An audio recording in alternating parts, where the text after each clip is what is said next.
हमारे देश के सिनेमा घरों में जाने वाले लोगों की सबसे बड़ी प्रॉब्लम यह होती है कि जितना पैसा टिकट के पीछे खर्च नहीं करना पड़ता है, उससे कहीं ज्यादा खर्च समोसे, पॉपकॉर्न, इन सब के पीछे खर्च कर देना पड़ता है।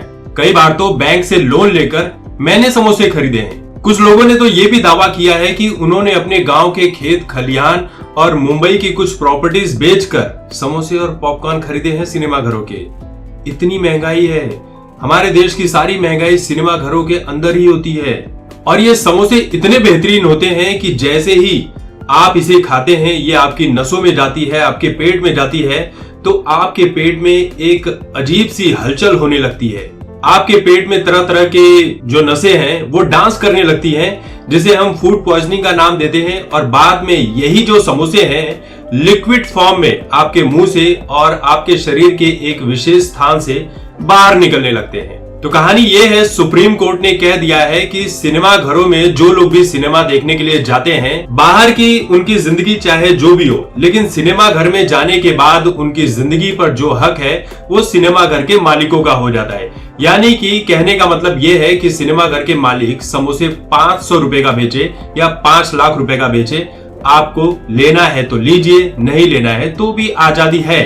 लेकिन सिनेमा घर के अंदर पूरी की पूरी अथॉरिटी जो है वो सिनेमा घर के मालिकों की होती है।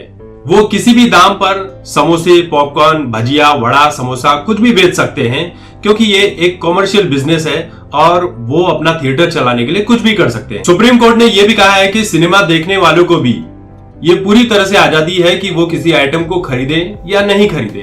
लेकिन सुप्रीम कोर्ट ने यह भी कहा है साथ में कि सिनेमा घर मालिकों को फ्री में पानी की व्यवस्था सिनेमा घर के भीतर भी करनी होगी। चलिए, कहीं से तो सुप्रीम कोर्ट ने आम जनता का ख्याल रखा। वहीं मल्टीप्लेक्स के मालिकों का यह कहना है कि मल्टीप्लेक्स को चलाने के लिए बहुत ज्यादा खर्च लगता है हमें। हम उतना जो हम जिस तरह से चलाना चाहते हैं उसके लिए ये सब चीजें हमें करनी पड़ती है। वरना हम समोसे 10 रुपए में बेच सकते हैं, लेकिन हमें मजबूरी में समोसे को 100 रुपए में बेचना पड़ता है। सुप्रीम कोर्ट ने जम्मू और कश्मीर हाई कोर्ट के उस फैसले को भी रद्द कर दिया जो जनता के हित में था।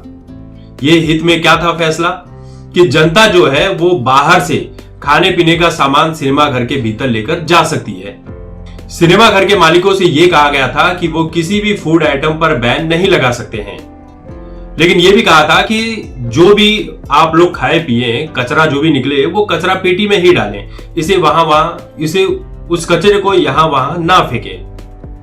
यदि कोई सिनेमा घर मालिक इन सभी आदेशों को नहीं मानता है तो उसका लाइसेंस कैंसिल कर दिया जाएगा।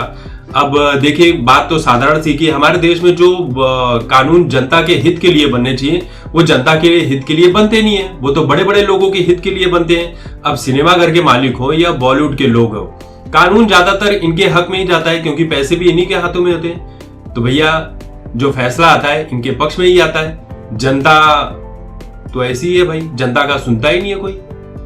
वैसे भी सिनेमा घर के जो मालिक हैं वो लॉकडाउन के बाद से बर्बादी की कगार पर ही चल रहे हैं, क्योंकि हॉलीवुड की और साउथ की फिल्में ही लोग देखने के लिए जा रहे हैं। बॉलीवुड की फिल्मों को तो कोई देख ही नहीं रहा है।